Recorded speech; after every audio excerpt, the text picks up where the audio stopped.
ડેરગામમાં મંગાજીની દીકરીના લગ્નમાં જશું અને અમને દલપતસિંહની મુલાકાત થશે એવું તો મેં કદી સપનામાં પણ નહોતું વિચાર્યું.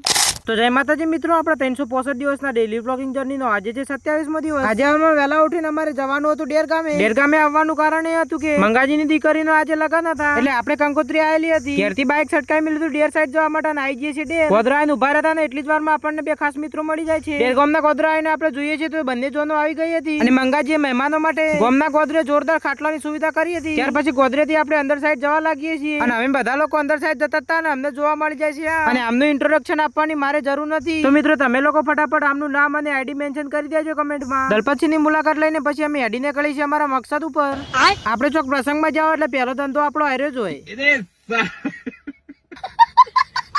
દાળની જગ્યાએ બંને વાડકીમાં રસ લઈને આવતો રહ્યો. કોણ હે ये लोग? જેવા બેઠા મફતનું ખાવા માટે થાળીઓ ભરી ભરી.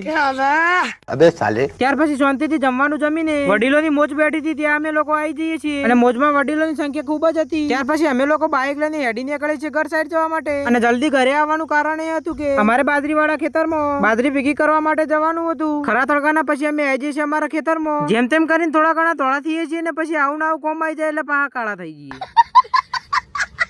ચલો કશો વાંધો નહીં, કાળા જ છીએ અમે. ત્યાર પછી અમારા આખા ખેતરની બાજરી ભેગી થઈ જાય છે અને પછી આપણે નીકળી જઈએ છીએ ઘર સાઈડ જવા માટે. લાઈક ફોલો કરી દો તાન.